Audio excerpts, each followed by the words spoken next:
Hello, Jeff here from Whitbird Botanical, and in this video I'm going to talk about a native ground cover, Commelina cyanea. So Commelina cyanea is commonly known as scurvy weed. It's a sprawling native ground cover with delicate blue flowers. Although it's a perennial plant, it will lose some vigor in the cooler months and explode with new growth from spring through to autumn. It has dark green foliage and is often mistaken for the exotic and prolific weed Tradescantia fluminensis, which is in the same family. Two of the easiest ways to tell them apart are flower colour and also density of foliage, with Commelina tending to have more space between the leaves. Commelina cyanea likes damp conditions, although can tolerate spells of drier weather. It is also often found in disturbed areas and commonly pops up in the garden. It can take full sun, although grows best in part shade.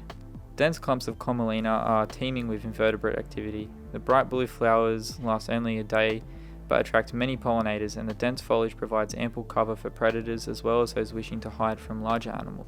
Environmentally, it can be a good species to plant in damp, shady areas. Its fast growth and rapid seed production make it a good choice if trying to establish a ground cover layer in a highly disturbed area or provide native competition to vigorous exotic species.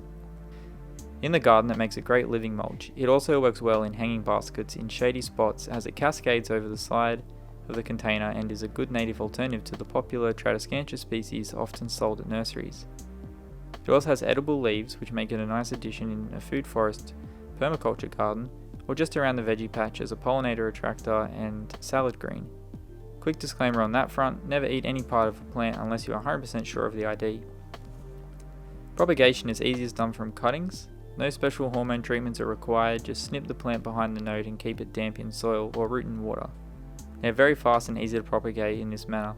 They could be grown from seed, however it's unlikely to be able to find seed commercially available.